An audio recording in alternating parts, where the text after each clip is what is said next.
to a place where you belong.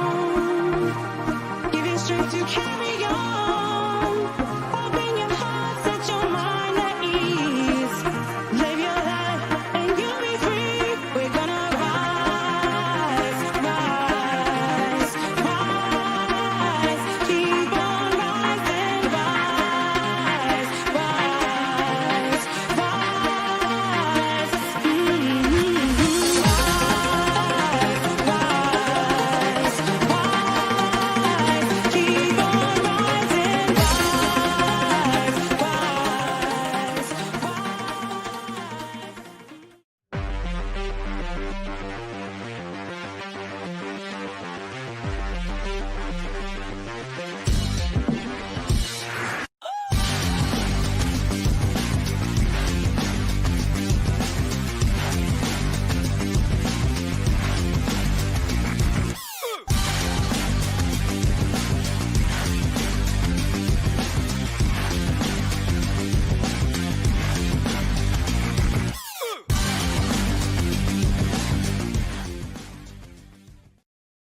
Good evening, ladies and gentlemen, and welcome to the Toon review for tonight's show.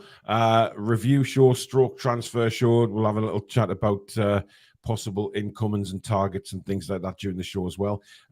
Billy is missing in action. We don't know where he is. He hasn't messaged us to say he couldn't make the show. I take it that Billy has sat on the sofa and passed out. So I think that's where Billy is. So he could join us at any moment during the show. But me and Alex are here, fresh as daisies, of course. Maybe he's not fresh as daisies, but we're here. It was a very late night, of course, but it was a very good night. It was a brilliant watch along.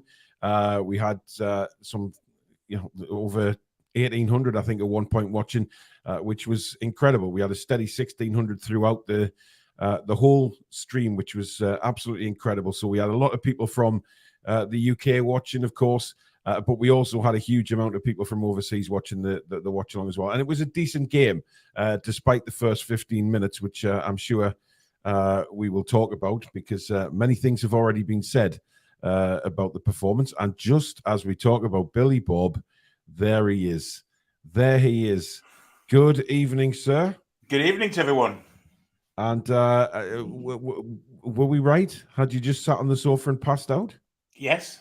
Yes. Okay. Well, at least you're honest, Billy. I'm sure, I had a kip before we came on air. I was knackered. I just passed out, but very late night. But we're all here now. We're all here. Now, I would like to say just a quick rest in peace to Trevor Francis, of course.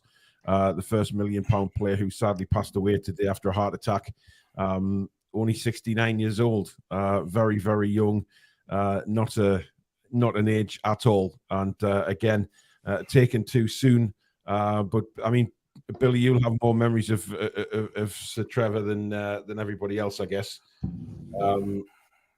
Incredible player. Yeah, he was fantastic. Being from around here, of course, every night you'd see Trevor Francis on the local news. Started at Birmingham as a 16-year-old and scored on his debut. He's just a phenomenal player. But at that time, Birmingham were a side, as they really always have been, flirting with relegation. And after 2 or 3 relegations, he went to Forest. Cloughy spent £1 million on him. First £1 million player, winning the European Cup, scored the winning goal. Just a phenomenal player. One of the most successful players to go to play abroad as well. He did really well at Sampdoria in Italy, and he was our World Cup striker in 1982. Him and Paul Mariner. Phenomenal pace, great finisher. Very underrated actually. Struggled a bit with injuries, but still managed to play till he was in his mid-30s, and he's a player manager at Sheffield Wednesday and other things like that. Great player. Real sad loss. Yeah. Again, another loss from the football world, of course. So rest in peace, Trevor Francis. Now, Alex, we did, of course, achieve 22,000 subscribers last night, which was remarkable, really. And Billy then came on, almost at half time, but Billy then decided he couldn't sleep and wanted to join the action as well.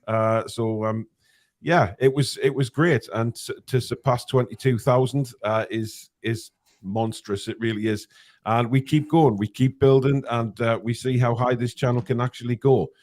With your help, we can really achieve some wonderful things on this channel.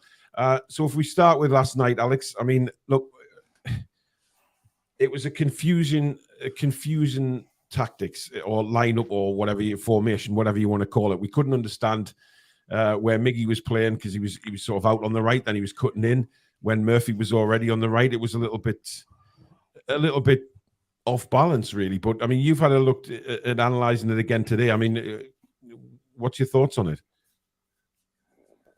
Yeah, so the 3 goals from them, I mean, right, positive news is all 3 goals are avoidable. They were through system. They weren't through any discrepancy we've got of individual talent. It was through shape. It was through tactics. It was something that Eddie Howe addressed quite quickly. And the only reason we conceded a third was maybe because of Joe Linton and a little bit of just changes. So it was essentially, we were trying to play with the funny 3 at the back, sort of wide centre backs, as it were. Trippier struggled in that role. He's going to have to learn that. Although, as a few people have alluded to today, Sanjay on Twitter made a very good point. If there's any way we're going to go with this long term, it definitely helps the legs of people like Trippier. It's going to help get more out of certain players. However, Dummett's definitely not good enough to be in that position in the starting lineup. Nowhere near. So it was essentially 3. Well, the 3 goals came from generally when they were playing out from the back, goal kicks, things like that. We would have 3 defenders, 2 in midfield, and the rest would be up front waiting to initiate the press. I mean, I don't know if you want to start with the first goal. Essentially, what happened was Bruno kind of got pushed out right. Our 2 in the middle was split. Tonali was in the centre circle, not really marking anybody. Bruno got pushed out to the side, or not pushed out. He was just out to the side. I'm not quite sure who he was marking. And then they just played a simple ball to Buendia in space. Tonali had to go to him, close him down because he wasn't on him. He was just sort of in the centre circle. And that's all it took. All of a sudden, it took beat 1 man, and it's 3-on-3 against the defenders. And, you know, we've got guys who aren't used to that system. Trippier wasn't sure where he was meant to be. Nobody picked up Watkins. Boom, goal. And the other 2 goals, I mean, we'll talk about them. I know you like to go through goal by goal, but the other 2 weren't completely dissimilar in a way. But yeah, it's however, there are advantages to that. That's why we got our goals. As soon as we started playing those nice dinky balls over the top, we could win the ball back. We were playing, you know, we were exploiting that high line. We got a lot of players forward.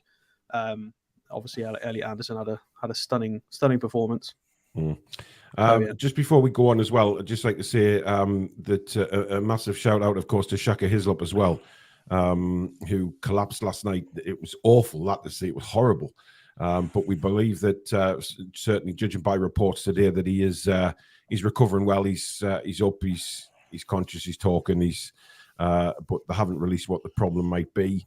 So we're not going to speculate on that. We'll just see what comes out in the press, or when the family decide to release a statement saying that what happened. It could have been anything really. It could have been dehydration for all we know. It was really hot. We don't know. But it was awful to see. But thoughts and prayers are obviously with Shaka as well and his family. And we hope he gets well very, very soon. But the signs are very positive with Shaka. And we hope he's back on his feet very soon. Billy, I mean, the officiating last night was rather dreadful. I mean, there was offsides that were missed, clear offsides. Sometimes they were putting the flag up and it wasn't offside. And then really strange decisions. And it seems to me like the American officials are a long way off. I mean, look, if the thing is, if American officials are making the English officials look good, they have a serious problem. Yeah, just interpretations of simple rules like the advantage rule, not blown up for a free kick, which would have been 10 yards outside the penalty box. So let advantage go on for 2 seconds or 3 seconds was ridiculous. 2 Stonewall penalties that were turned down. One for a scything down of Wilson, and one for Gordon being brought down as well. I think it was. Yeah, it was an awful performance from the referee and the linesman as well. It wasn't just the referee. They just didn't seem to have any kind of grasp of the rules. It was ridiculous. They were letting things go that should have been let go. They were blowing for things that should have been let go. Yeah, I think I've got a long way to go in that respect as regard officiating, because, you know, like you say, to make the English officials look good is pretty poor, because ours are awful.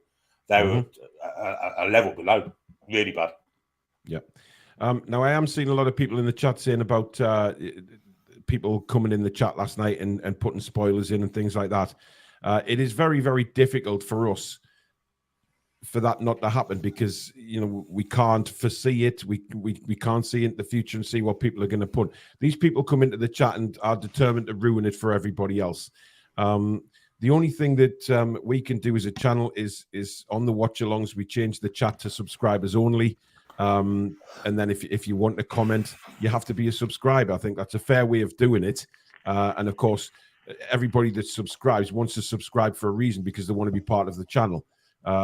Most of the people that put spoilers in the chat aren't subscribed. They're just people that jump on the chat for the watch alongs that don't have anything to do with the channel, and they just like to spoil it for everybody else.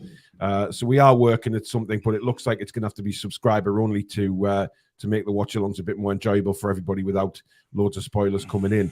The mods can only do the best as well by removing these people, but it takes time, and there's always going to be that element of ridiculousness, really, with people spoiling it for everybody. They've got no enjoyment from the game. They just want to spoil it for people, especially when we say, you know, plenty times before the shows even start to stop spoiling and don't put them in. You'll be throwing out the chat. These guys, the people like that, aren't bothered. So we are looking at it, and they'll probably be subscriber only, which is the best way to go. And then if people want to take part in the watch along and take part in the chat, then they have to be part of the subscribers. So it's a simple way of doing it, really. Foxy says, wishing a speedy recovery to Shaka Hislop as well. Terrible to see him collapse. It was. George is late again, so he's gone back to the start. Abs is watching the game again, 37 minutes into the game. Tonali has been better than bang average, but below very good. I think with Tonali, possibly, he got a taste of Premier League football yesterday, and the physicality of it all and things like that. Listen, I thought he still played a decent game. He's still putting some really good passes together. I'm not worried about Tonali at all. I think it was a good test for him to get a bit of Premier League physicality and stuff like that. So I'm not particularly worried. Alex? No, I mean, it was a new shape, new system. It's one that is a little bit more difficult. You know, in the 4-3-3, it's a bit simpler. Whereas when you've got, you know, in possession or when you try in that pressing shape, when Villa were taking goal kicks and stuff, just the shape we were taking, it's difficult. You know, he's going to have to win his one-on-one duels. And when you don't, you're in trouble, because there's a lot of players not through on goal, but you just got to be careful with the counter-attack. And it's not that he's not aware to that. I do think Bruno was at fault for a few of them. You know, he was very much left on his own in the middle times, despite it being a double pivot. I thought Bruno, to be fair, I thought Bruno looked a lot better than he did against Rangers. I thought he looked a lot more sharper. I just think the positioning was a bit funny. Yeah, I don't think that was his fault, though. I think it was just the way the game was going with the strange formation that we played. I think it kind of confused a lot of our players who were used to playing the Eddie Howe 4-3-3. But you've got a still of the first goal, Alex. Yeah, I mean, purely it was just to show everybody what I meant, and as well, Paul Tully also said that I was wrong. So, God forbid! Oh dear. So let's move this out of the way and put it on. Oh, there we go. So everybody can see this, right? So this was from a goal kick. Buendia beats Tonali on the spin, drives through, and then you've all of a sudden got a 3-on-3. Technically, if Buendia can keep his pace up, you've got a 4-on-3 if he doesn't release it too early, which is what ends up happening. Trippier, eyes on the ball, kind of goes with this guy, goes inside. Watkins gets left out. You know, as a right back, I'm a little bit disappointed he's not followed that. Later on in the game, to mitigate this, Target / Anderson were coming central to try and stop this from happening, because they were just cutting us open far too early, far too easily, to be fair. They did it again, and they did it early on in the second half. Obviously, we won't spend all evening looking at stills, but in the second half, it was I can't think it was Tonali. He hadn't gone off yet. So Tonali had stepped in to battle somebody for the ball in the centre circle, and Joe Linton for some reason, it was over here, stepped in to help him. So there was our two central midfielders stepped in to try and take the ball at the same time, and the ball just got played through into space. So I kind of blame Joe Linton for that. He should have let him try and win that duel because we got played through. But again, it was a really simple ball through. Bruno's still over there. Look, at the start of this move, Bruno's right up there. Tonali was central, and you can just see what's happening. We've got this funny back three who weren't splitting and picking men up properly. And it was just dangerous. And it's how Villa got their goals. We did manage to... and Trippier need to be 5 yards to the right, don't they? And that goal isn't happening. It was worrying watching, certainly through the first half, of course, and we mentioned many times during commentary about Villa getting through the middle of the park, but it carried on very early doors in the second half. The first 10 minutes of the second half, Villa were doing the same. I think it was just changes. I don't think it was necessarily anything we did wrong. I think, Villa exploited a hole in the system very early doors, and then they took advantage of stupid substitution rules. I think if we'd have made all the changes in one go, with instructions, everybody was ready in position, I don't think that would have happened. I think that was lucky on Villa's part. I think Villa were extremely lucky to walk away with a draw from that result. I think they were lucky to get the third goal, and they were very lucky we didn't get 2 penalties. So I think a draw is extremely flattering for Aston Villa, to be fair, because I think our goals were good goals. We worked them well. Yeah, that third goal would never been allowed in the Premiership because Watkins was standing in an offside position directly in front of Dubravka. And decided to hit the inside of the post and come back at the most perfect angle. The stars aligned for Villa to get a draw there. Really. Yeah. Well, all we can say for Isak's goal, Mings, I don't know what the hell Tyrone Mings was doing. He just sort of threw himself in the air to try and clear the ball, completely missed it. I mean, it was balmy. It really was. But look, there was definitely some standout performances yesterday, and Elliot Anderson was certainly one of them. Billy, he had that chance to level it up at 1-1 very early in the first half, completely screwed his finish. But the good thing about that is he didn't let that get to him, and the guy just kept his confidence, scored a wonderful first goal, and of course set up the other goal for Isak. It was a brilliant performance. Yeah, that first chance he had was the easiest one he had. And like you say, he didn't let that phase him at all. It just made him more determined to do better. And the rest of that half, he was a real thorn in the side of the Villa defence. Coming in from that left-hand side of the attack. He was just brilliant. And the goal he scored was a fantastic finish. To have the calmness to step inside the defender, plays it outside Martinez into the corner. This lad's got a massive future ahead of him, and he'll be wanting more minutes this year, and he's going the right way about it. His pre-season, he's been really good all pre-season. I mean, that first goal, like you say, Billy, it was all in one motion, wasn't it? Dragged it back. I think it was Conser, the defender, went flying past him, sliding in. But all in one action, he pulls it back and then side foots it past Martinez. Tremendous confidence considering he just missed a sitter. Yeah, it was outstanding for a young lad as well. He's not, is he 21? He's not very old at all. Massive future. And as I say before, he got limited minutes last year, but he want more this year. And I think he's going the right way about it because, he's like every game so far has been really good in everyone. And Alex, another youngster who we spoke about many, many times already through this preseason is, of course, Lewis Miley. And he came on the second half again and just slotted in that position. Very tall lad, but he's so composed on the ball. He's not frightened to get stuck in. He's certainly looking around, and he's on the field with quality footballers, many years older than him. But he doesn't look out of place, does he, for someone so young? No, I mean, I'm going to say something in the hopes that it helps maybe change some of your opinions out there. And that is, let's not overhype him too much. Let's give him room to breathe and grow. Because I saw an article, I can't remember who it was, and I apologize if I'm going to offend anybody, but somebody wrote an article about possibly being a generational talent. And I think you need to cut that shit out right now. Let the lad, he's 17. He's not played proper senior minutes yet. It is outrageous to be doing things like that. It's how you break players' confidence. Give him a chance. Let's, whether he gets loaned out. However, that being said, it looked like another senior player coming on. It didn't look any different to Anderson. Anderson looks like he's part of that senior team. Miley looked like he came on. And I mentioned at the time, he did manage to bail Joe Linton out of trouble twice. When Joe Linton was lazy on the ball, he grabbed possession back like twice in a row within the space of a couple of minutes. He was careful with his passing into space. It was always very positive. Positioning was really tidy. And he looks like he will grow. He's already actually he's tall. His physicality's all right. And he looks like he's probably going to grow into himself a bit more. So we might get more of a player out of him. So if we can sort of see his fitness levels improve and his physicality improve and he starts to learn, we might have been quite lucky. We've been whinging all this time about not having any academy prospects, but we might be able to get Miley and Anderson at a decent standard in improving the squad, and we've not had to pay for them. So it's incredible.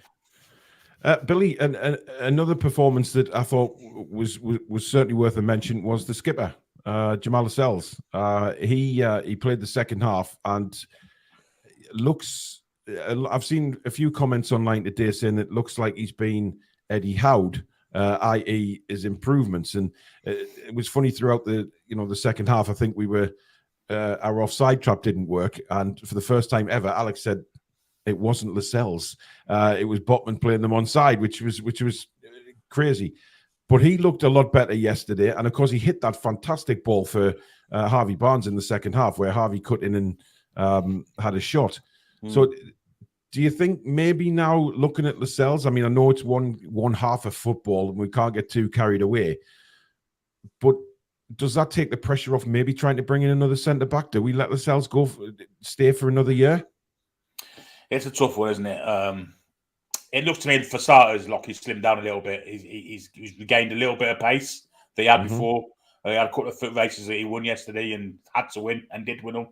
I thought he defended really well. Got himself in front of blocks. His passing still ain't great, but there's one ball he did make was fantastic. Let's not forget, last season he played, the two hardest games of the season, possibly. Man City away and Liverpool away, and came away with plus marks. He played really well in both of them. So I'm not really surprised to see the Eddie Howe factor on him, because we've already seen it to a certain extent with what he did last season, albeit in limited minutes. But yeah, I thought last night was really solid when he came on. Really solid. Yano says, if you opt for a subscriber-only poll, you miss the opportunity of recruiting new subscribers. It doesn't really spoil the enjoyment knowing a goal has been scored. Well, Yano, that's your opinion, but unfortunately, the major opinion is from everybody else that look, we've had subscriber-only for the watch-alongs towards the end of the last season, and it didn't interrupt the subscribers at all. We tested it for, I think it was around 6 or 7 games, Billy, that we did it. And it didn't spoil it, because if people wanted to join in with the conversation, they wanted to be part of the channel, so they subscribed. But I see what you mean. It can go one of two ways, but we did extensively test this at the back end of last season, and it did work. And it didn't stop people subscribing. I take your point on board. Thank you for that. JB NUFC, welcome to Members Club. Thank you very much for your membership, and welcome to the Toon Review family, my friend.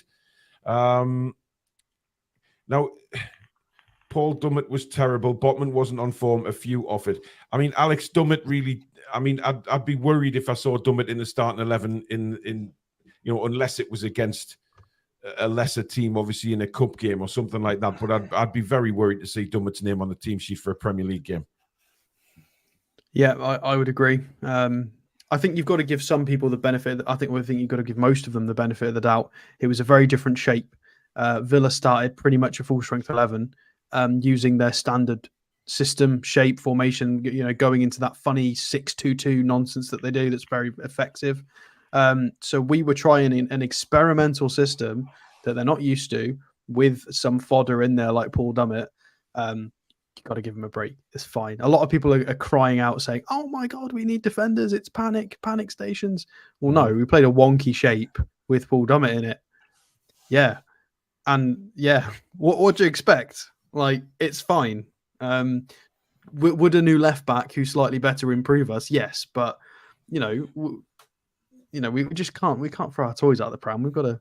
Well, no, I mean, I'm sure the club are well aware of the deficiencies of the squad, and will try and buy accordingly with the money available. Like, they want to be successful as well, just as much as we do. Look, I think Dummett's there for one reason, and he's one reason only, and that is he's popular in the dressing room, and he's helping Eddie off the field. I think he's a big influence off the field.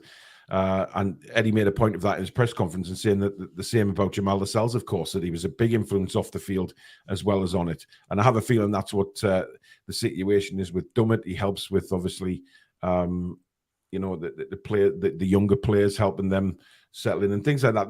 There's lots of things going on in the background that players can do rather than just on the pitch.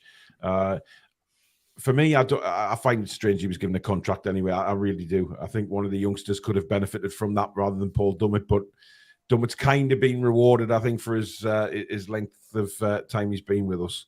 But Dean says, unpopular opinion, I'm happy not signing anyone else. No need to overextend our financial position, especially when we have Gordon, Anderson and Miley looking amazing for the campaign ahead. I think, Billy, that we're certainly ramped up top. I don't think we have to worry about attacking now. And I did say on the earlier show today, the recorded one, that Eddie's come out and said that Newcastle United won't be going in for a striker, Billy. Yeah, there's no surprise there. We've got Isak, Wilson, and obviously Gordon can play there if needed. If the injuries are that bad, and we know we're forced to play third player up front. Yeah, but I think we definitely need strength in defence. Without any sort of that, we need a left back and we need a right sided centre back, as far as I can see. And then if the money stretches to it, a right sided forward. But I don't think the right sided forward is as important as a defensive part. We really do need to cover that centre back position, and we definitely need a left back, no doubt about it. Well, I was going to say, where is it? I mean, Eddie said they were looking at other positions as priority. So, Alex, if we're looking at it as fans, surely left back screams as the position of priority. Why?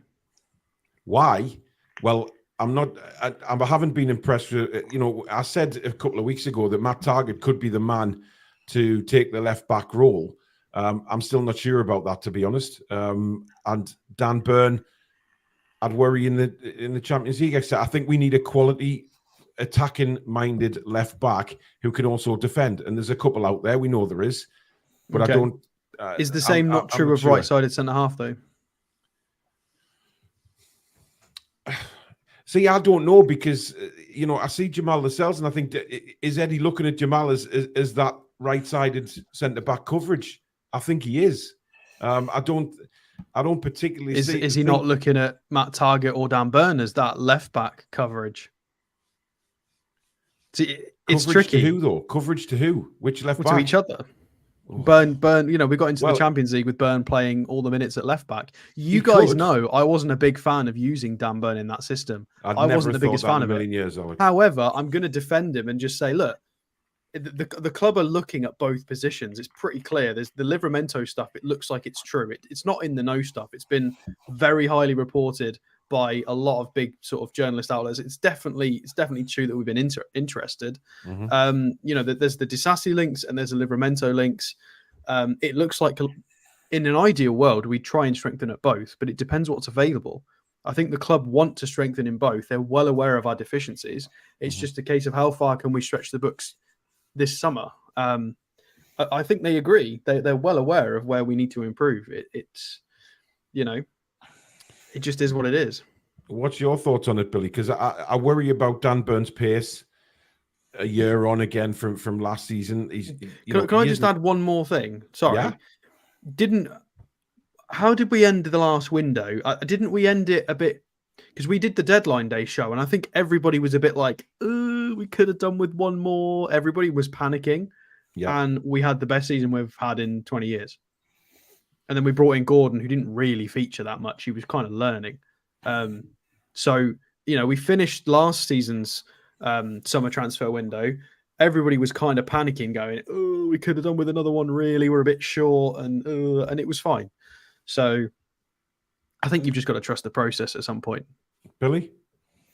I think we need both. I think left back's probably more important than right centre back, if I'm perfectly honest. Because I don't think any of our left backs are top quality and will get found out at some point.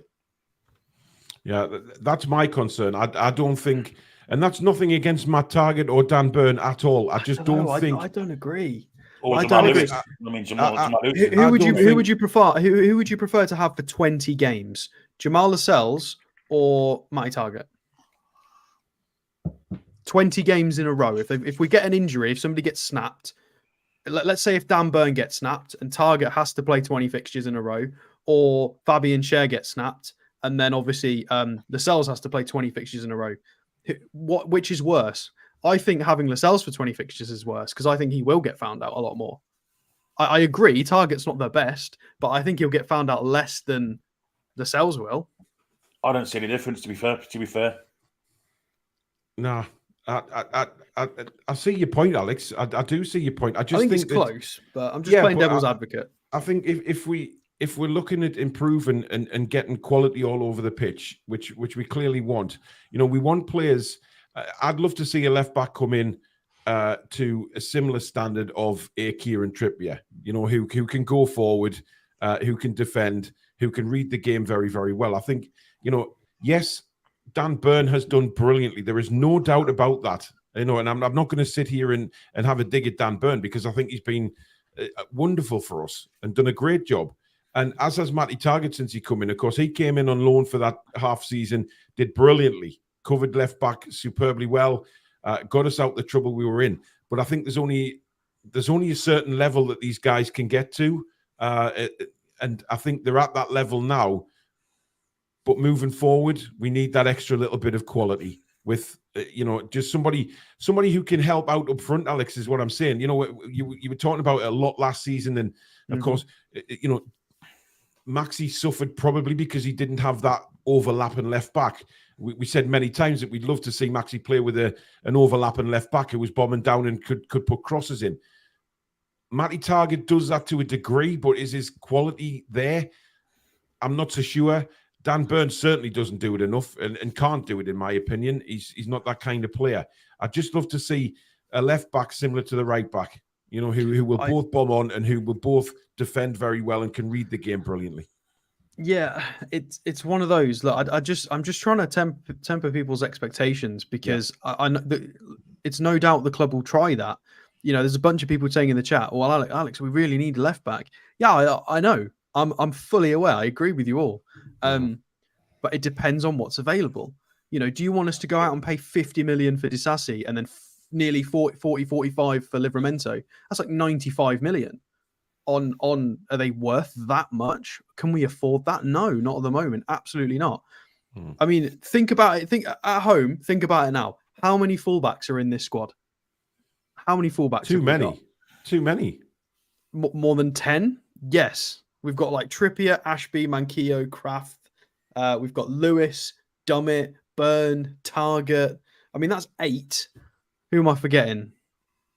That's a lot of fullbacks. That's an awful lot of fullbacks. I've probably forgotten 1 or 2 there. In reality, only 2 or 3 are good enough, aren't they? Let's be honest. Yeah. So it's all well and good saying get another left back. We've got to try and do something with the fullbacks we've got. We've got the whole wage to turnover thing coming into play as well. And ours, it wasn't looking very dandy. Like, we've got to do something about it. I mean, I agree to that, but I think, look, I don't want to see Richie as well. Yeah, I don't want to have a dig at players because I don't feel the need to have a dig at players because the left backs have done very well when they've been required to, but we're now at that. We're in the Champions League. We're at that level now where we've got to look at Champions League players.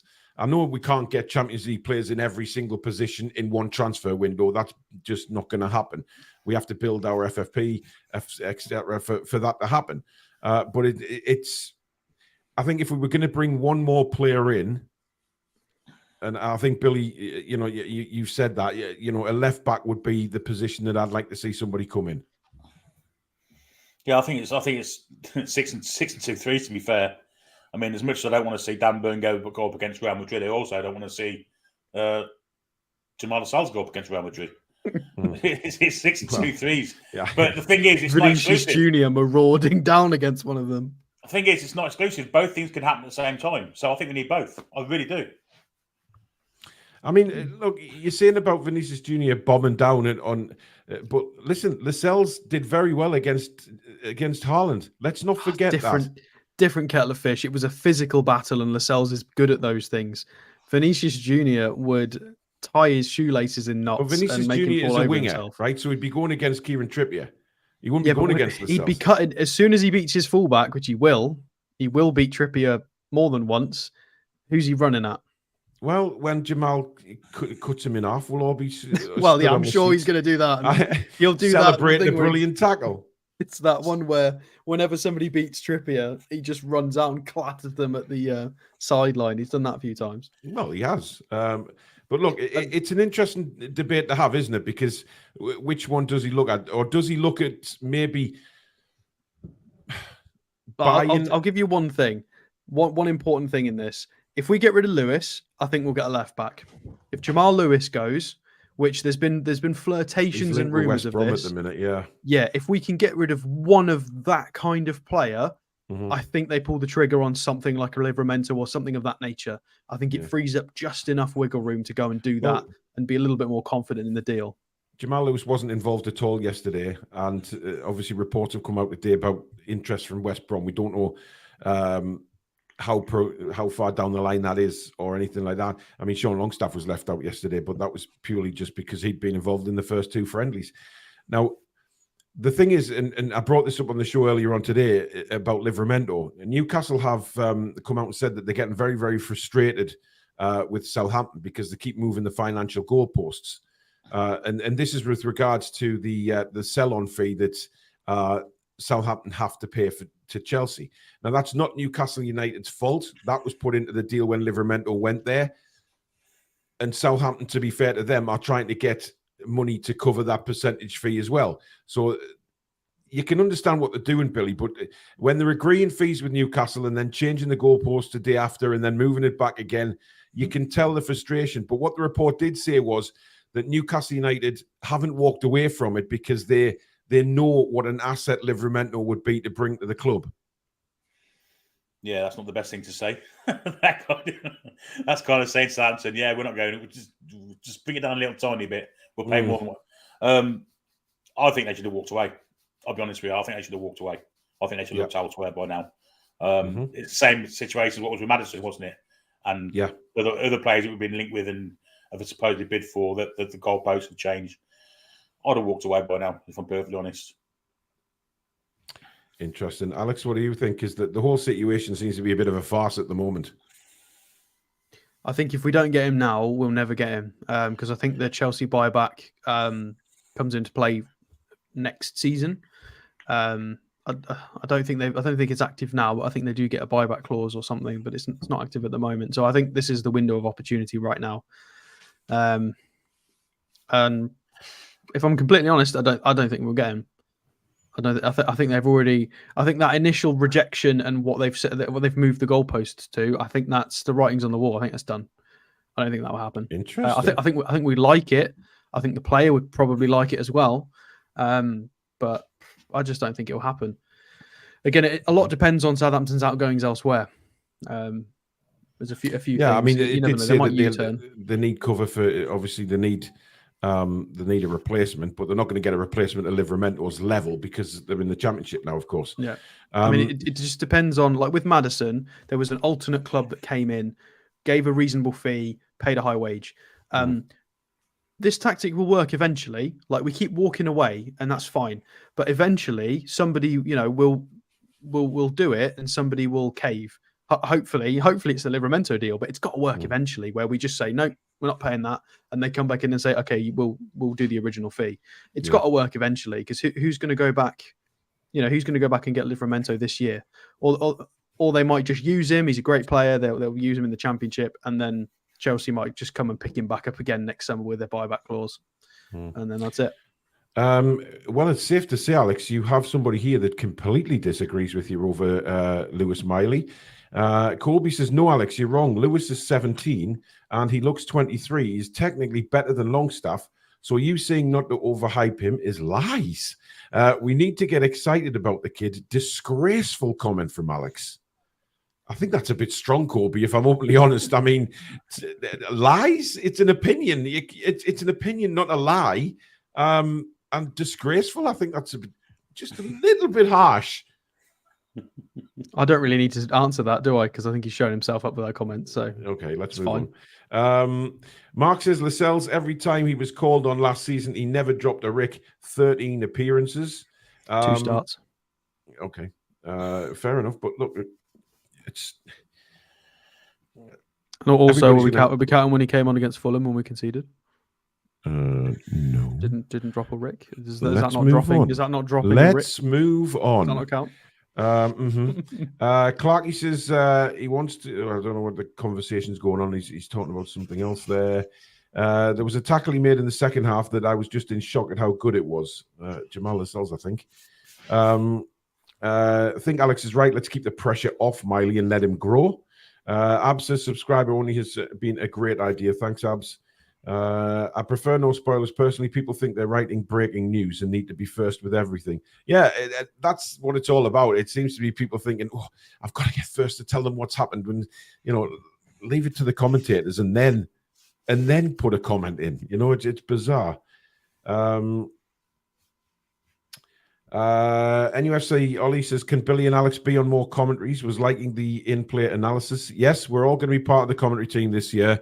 Billy will be commentating on the home games with Alex, and then I'll be commentating on the away games, and one of them will be with me, and then another one will jump in at halftime for analysis. So all three of us are going to be part of the commentary stuff moving forward. And I'm here for the Wednesday night game as well, by the way. Whoa. The 1:15 in the morning, Billy. Yeah, I've got the week off work.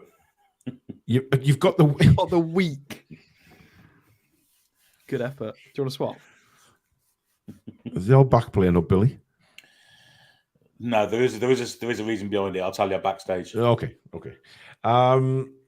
Big Joe says Dummett had a standard game. He's not played in a long time. Get off his back.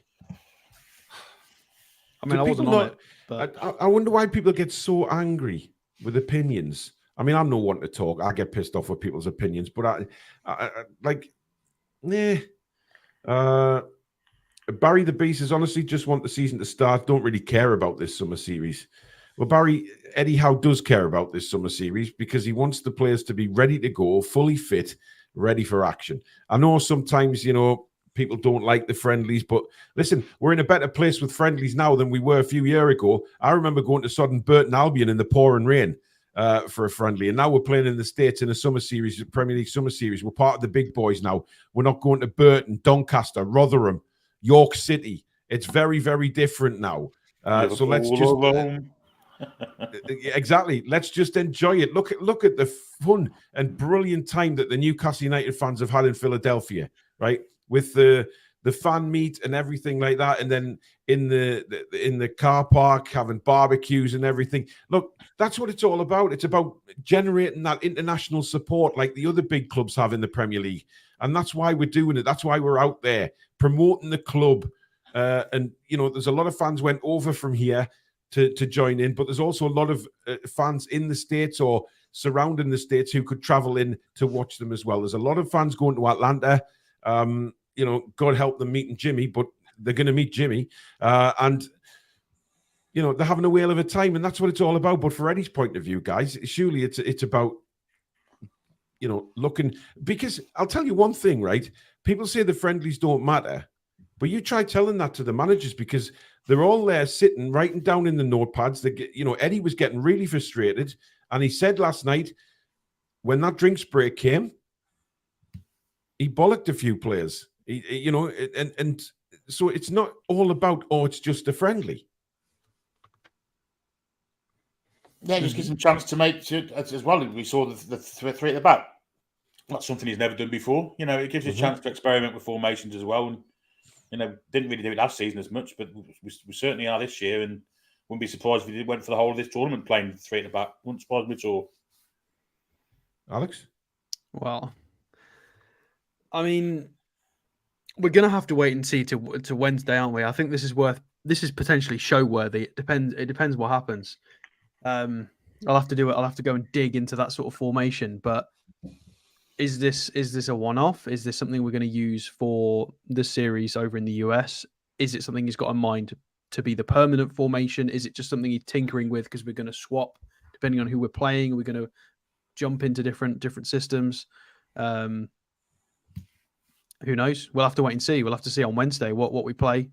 But it is very, very interesting because he's been so married to that 4-3-3 throughout most of his his time here at the club. And then he's obviously reverted back to slightly more offensive formations when we're chasing a game and bringing on an extra striker. Fair enough. But it's been very sort of much of a muchness, and it's worked. It's the first time we've seen him sort of do something else. We'll have to wait and see. I don't think it's worth mentioning now. I think we need to wait for the next couple of fixtures maybe and see if he carries on. I think you play quite a strong team against Chelsea, though. I really do, because I think, I think he will do in the next two games. I think he'll the closer we get to kick off, the more he will kick off the Premier League. Can somebody ban Colby Smith? You've pissed me off now. Just leave. Just go away. Chill with the meat. Chill with the meat. Just attacking me for no reason in the chat. Just go away. Like, did I date your girlfriend or something? Like, leave me alone. Go get out. Anyway, I can't remember what I was saying, so we'll swiftly move on. Thank you, Keith Dites, for your $10 super chat. He said, I was sitting behind the Newcastle bench and Bruno had Sandro sit beside him the whole second half, and you could see they were talking things over. Good to see. Yeah, they were talking a lot before the game in the warm-up as well, and I think you're right. It is good to see, because obviously Tonali will be improving his English as time goes on.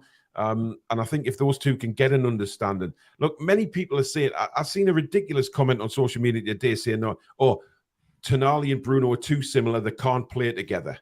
They're not too similar at all. Tonali's more of an attacking player than Bruno is. And, to say that is a bit ludicrous, to be honest. And it frustrates me. It really does. It's one half of football that they've played. And already people are saying, they can't play together. Yeah, the fact that it was against two of the most underrated, Douglas Luiz and John McGinn. They've got now playing in that system for Villa, and they're playing the first game together. It's they also had Buendia to deal with, and Buendia had a great game for Villa yesterday. He was all over the place. I think Buendia was given a free role by Emery, and he just took us apart at times. He really did, and that's the best I've seen Buendia play. And potentially, he's not going to be starting for Villa next season with Diaby. Exactly. Yeah. Now, how about this, guys, from Bogdan? And I've just seen this comment. I think maybe sign Disasi and bring in Hall on loan. If we can't walk away from Livramento, if Southampton are going to be bitchy about it, sign Disasi and bring in Lewis Hall on a year's loan with the buy-in option. I don't think Chelsea would let us do it. No, I don't. I mean, yeah, it'd be amazing. Lewis Hall looks like a great player, but I wouldn't mind Mbappe, but we're not going to get him.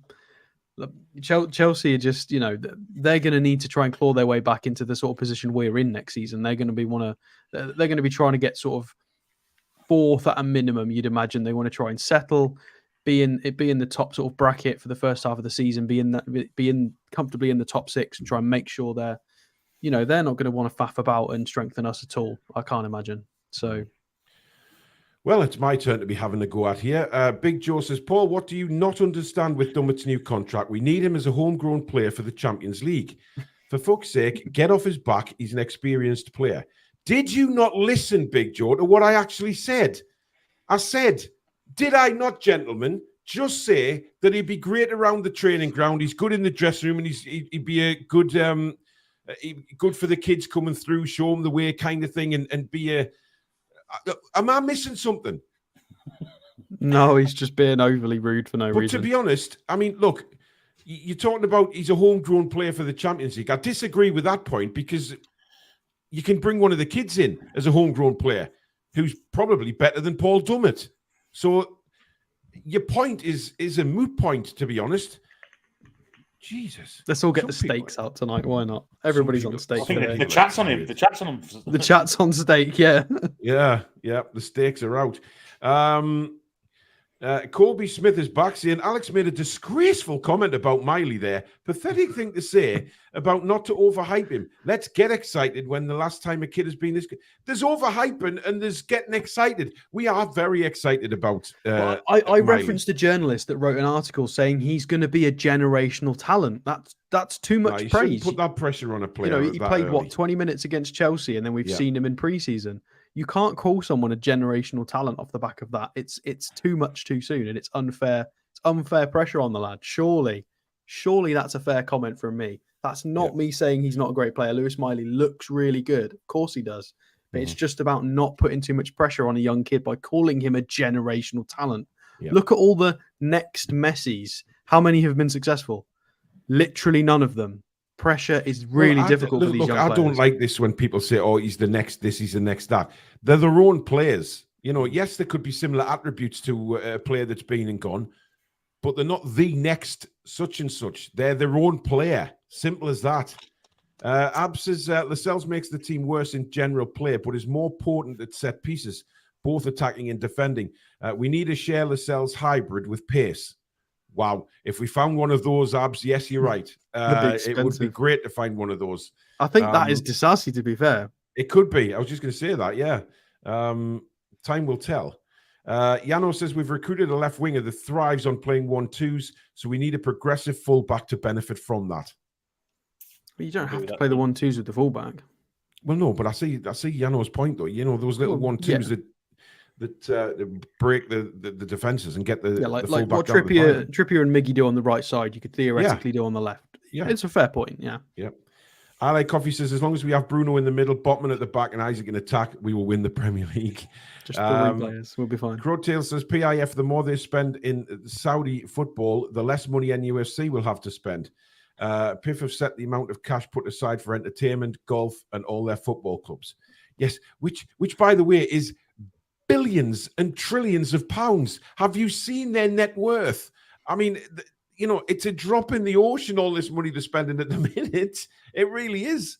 I want to cry. It's pretty much a bottomless pit. It isn't going to decrease the amount we spend at all. Like, it's pretty much infinite at this point. Comments coming in there, Billy, that Anthony Gordon could be, I hate saying this cliche, but like a new signing coming in this time instead of course, in January, could be after going away in the summer. He looks a different player already in the friendlies, doesn't he?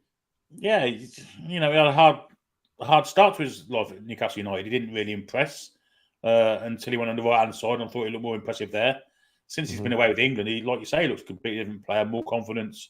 The pace has always been there. But he will be a massive asset for this year, no doubt about it.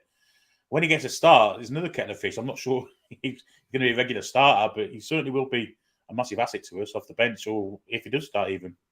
Yeah. Night and Knee Gamer says, shame we couldn't get Alphonso Davies. That would solve our problems. Ryan says we need to go in for Kieran Tierney. He's not a fancy name, but he is levels above all our left backs. I mean, Tierney is a very, very good player, but obviously the people. Well, that seems to be his destination, but it's his fitness that's the problem. We just. And Carl's asking, where did Matty Bondswell go? He's gone out on loan to, I believe it's Newport, isn't it? Newport County on loan. He's not at the quality we need yet either. It's a tough one. Look, a lot of people are saying, centre back. A lot of people are saying left back, and this is the headache, I guess, that the club has. Where do they go? But do they loan one and buy another position? That to me would be a workaround. But the question is, who do they loan? I think they want to buy Disasi. I think they're really interested in Disasi, and I don't think that's gone away. By the way, I think there's still a good chance we might get him. But if we do buy Disasi, then is a left back? Is that just going to be a loan deal because of the money the restraints are under of FFP? Yeah, it's getting the quality player on loan that we need. These players are the quality that we need. How many of them are going to be on loan? I just don't, unless you get a youngster like Lewis Hall. But unfortunately, Lewis Hall's at a club that will see themselves as competing with us. So I just can't see that happening. You never know. I mean, I think, wasn't Kovacic originally a loan? I'm pretty sure Kovacic was originally a loan, as was Dani Ceballos was a loan as well. Mm-hmm. Obviously, both from Madrid. I think Ødegaard was. Ødegaard was a loan originally. It can happen, not as commonly with fullbacks, but it's not out of the question. It's just whether we could make it work or happen. Abs, thank you very much for your £10 super chat. Just for the great effort last night, though I fell asleep. Thank you very much. Big Joe's back again saying, Paul, but you do have a dig at players. Dummett is the prime example. I'm not even going to respond. I'm really I mean, not. do you want to know how many match day squads Paul Dummett made last year? It was one. And it was against Chelsea. Well, Premier League match day squads, should I say? Sorry. Yeah. One Premier League match day squad. You know, I mean, is it really unfair for Paul to say that that's not good enough? No. He's not a youngster. He's a senior pro who made one Premier League matchday squad, not actually played. He made one matchday squad. How is that even remotely close to being good enough? Yeah. Oh God, John Sinclair will be speaking on BBC Newcastle later today. God help. Look, John. Yeah, indeed. Brian says it sounds like we're done in the transfer window. Tonali and Barnes, I don't know. I don't think we're done. Like you don't. I think that's in the impression that we're given, maybe that we're done, but we know for a fact that we're not. I mean, Eddie Howe is very. I mean, what's that? What's the matter, Alex? What have I missed?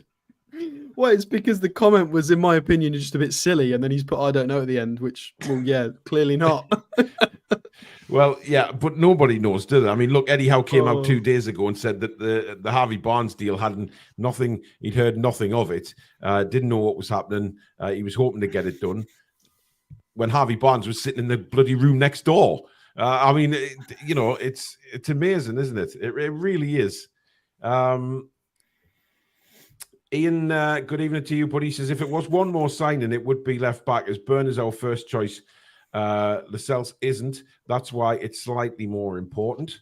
Thomas says, I think jet lag and 2 late arrivals, along with many players potentially leaving, may affect Eddie's lineup or choice and player performance.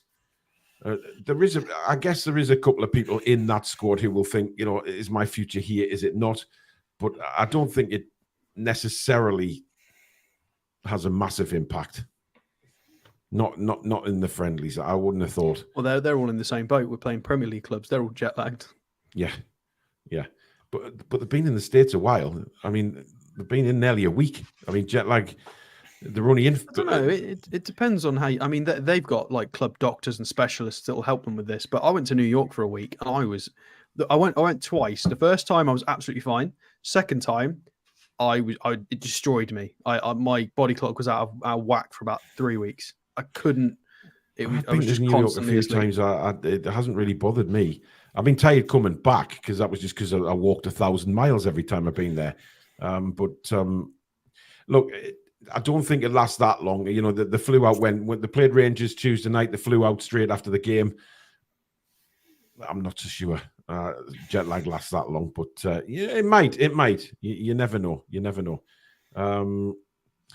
Dean says, do we think Ashby is ready to play right back on occasion? Played well so far. Yeah, we've mentioned him a few times. I like Harrison Ashby, what I've seen of him so far. But, that's up to Eddie, whether he wants to send him out on loan or not, which there was rumours last week of a loan deal for him, but that's gone very, very quiet. I mean, look, people are saying put Ashby right back and play Trippier left back. I don't want to see that happen. Trippier's a right back. And, we don't want to start, putting square pegs in round holes again. We've done that so much in the past. I don't really want to see that again.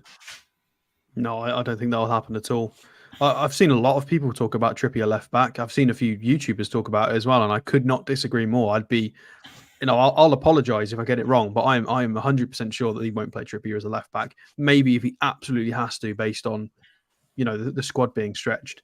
But he's all about balance. There's a reason he bought left-footed centre halves to play on the left side with Burn and Botman. It's all about that balance and synergy across the pitch and passing angles, and it's just all about balance and shape. The only exception he's made is with Murphy being a natural right winger on the right. Literally the only time he's even contemplated playing, that whole inverted system with one. He's the only person he's managed to escape it. Is just Jacob Murphy. Literally, maybe you can include Jamal Lewis in the preseason friendly as a natural left winger, but apart from that, Murphy's the only guy who gets away with it. But he has a balanced shape and system. I just can't ever see Trippier playing left back for us. I'd be shocked. Yeah. My tomatoes are homegrown doesn't mean I want them in the squad for next season. Stephen says the Burton match was a good day, Paul. Yeah, Stephen, you came with us, of course. It bucketed with rain. Absolutely dreadful trip down there.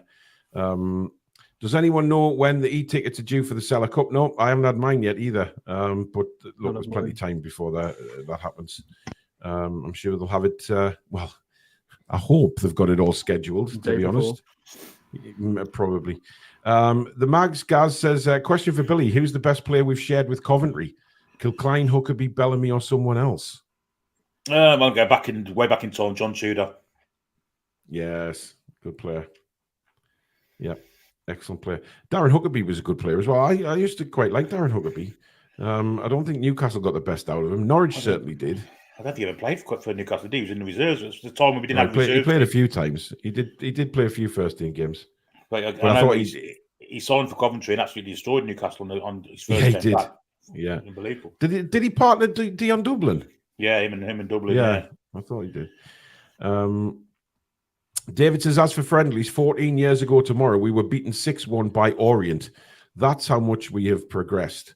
Oh God, that was dreadful. That was just a dreadful. But we actually had a decent season after that. Is that not the season we finished in Europe? I'm pretty sure it is. Championship. We won a championship. Was it the championship season? Was it? Yeah, that's when we got relegated. It was the first pre-season game after that, and Barton, Olden, and a few other players had a big to do in the dressing room about who wanted to be there and who wasn't. Okay. That's where the season started from there. Chippers thinks that Colby was Ginger Hoskins. I think he's right. Wouldn't surprise me. Yeah. Abs is amazing that armchair coaches can make such statements after a half a game in pre-season. Tragic. True. Very, very true. I mean, that's why we've said we need to wait for the next maybe game or two before we talk about this formation properly, because we don't know if he's going to use it again. Was it a test for that match? Like, is it something we need to seriously talk about? We don't know yet. We've got to wait and see. Yeah, absolutely. Paul says people are feisty tonight. I think some people are just tired, to be honest. I think early nights for a lot of people. But there are so many raw meat emojis coming in here. I mean, it's just incredible. But look. So somebody put me for Prime Minister. I thought that was quite funny. I forgot who it was. Sorry, you can have credit. All right. I don't really like the thought of that. No, David says, Paul, you don't seem to understand the club trained rules. There are age restrictions. Not any of the kids qualify. I don't think there's age restrictions for homegrown trained at club. I'm not sure that's how that works. Well, I don't. That's not how that works. No. Anyway. I might be wrong, but I don't think so. I've never heard that rule, but Call Me Swift says, Billy's turn. You once said Steve Bruce is a bad manager, and I think that is disrespectful. It is. It's fucking worse than that. Jason says, I think we're all just a bit tired and grouchy. Yeah, absolutely. The chat's on steak, says Dean. The hosts are on tofu. Oh, I hate that stuff. Yeah. JB says, Billy's getting off easy here. He's wearing red. Boo-boo. Billy likes a bit of red. I mean, he does wear red quite a lot, to be honest. This is more scarlet than red, I'd say. Okay. Chris Todd says, reading some of the comments, I do feel for Eddie Howe if he doesn't get us top 4 again. Our fans are so unforgiving, and some live in a fantasy world. Yeah, you'll get them. You'll get them. You know, if we have a bad result or a bad start, he can't do it. It's too tough for him, and all of this garbage. But there you go. David says, isn't Colby the Alex lookalike from another channel? It's absolutely not. We're all missing a bit of cow, says Cushy. Yeah, I think we need a bit of cow. I think we need a bit of Daisy just to settle the tone down. Those of you that are new to the channel, Daisy is our channel mascot, and I think she's got to get on the wrecking ball today. I think we've missed Daisy, and just to lighten the mood up, guys.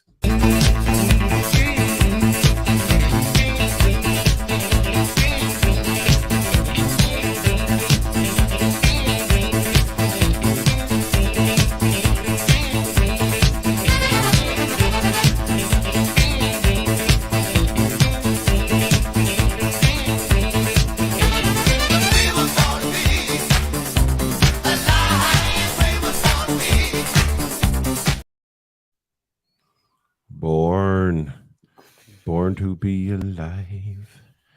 There you go. There's Daisy back again. We haven't seen Daisy for a while, so hopefully that's cheered a few ears up. I've seen a lot of cow stroke steak emojis, which I think Daisy will not appreciate. But never mind. Let's have a look. Ian says, well said, Fez. No point in being dicks to the hosts for having an opinion. Indeed. Thank you, Fez. Yeah, I saw that comment. Social media has turned everyone into assholes. There's still people behind the usernames. Respect and manners cost nout. Indeed. Daniel Kane says he doesn't want to play that formation every week. I don't think he will, to be honest. I think it was more of an experimental thing. It's not necessarily a bad formation. It's just about having the personnel to play it and people being used to it. Yeah. Doesn't mean it's a bad formation. Yeah. We lost 3-0 to Villa with our normal formation in the season. Do you just want to move away from that as well? David says that disassociate, I take it he means Disasi, is agent talk. No more than that. Theo Hernandez, the best. Why would he leave Milan? Why would Tonali leave Milan? Just playing devil's advocate. It's does Cancelo have a good left foot? If we got him on loan, I'd like him to be able to cross. He can play left and right back. Yeah, without a doubt. He's equally adept on both sides. Yeah. Mate, he's a fullback who wears the number 7. I mean, if that doesn't tell you he's good, then that's madness. Does it really matter what number he plays, Alex? Yes, if you give a fullback the number 7, it means they are technically rather good. And he was pretty bonkers for, when he was trusted. He was mental going forward. But Pep decided, no, I want 4 centre-halves in my defence, and Cancelo just didn't fit. David was about to say Tudor as well, Billy, so he agrees with you. Peter says, Piff have taken a few Chelsea players to Saudi. Perhaps Chelsea may feel obligated to at least consider Lewis Hall to us. I'm not sure how that works, so I don't think it'll work like that. Vincent says, Gail Biggerarama. I bet him on a night out once. Biggie? He never really got a chance at Newcastle, he was did the he? Little tiny baby Tiote. Yeah. Do you remember one that in Pokemon where there was they released the baby versions of the Pokemon? That was like Tiote with Bigger Amana. It just looked like the baby Tiote. It was amazing. Yeah. Anders says it's disrespectful to all managers to call Bruce a manager. That is correct. David says you have to have 3 years in the academy, 16 to 21. So Lewis Miley not qualified to count. That's fair enough. But there is academy players there who've been there for 3 years who could step in for Dummett. But I take your point. Could you add a delay for comments during watch-alongs? That may help prevent spoilers. Possibly. Look, we are taking a look at it. We will do something about it. Lots of cow emojis there. David says his pugs go mad at the TV when Daisy comes on. Dear me. Brilliant. Absolutely brilliant. But there you go, guys. That is the show all done and dusted for tonight. Thank you so much. Over 1,000 again tonight. Actually over 1,100 at one stage. So thank you so much, guys.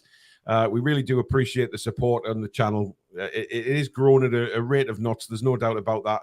The fact we get so many viewers for the watch-alongs, subscribers are flying in, which is lovely to see.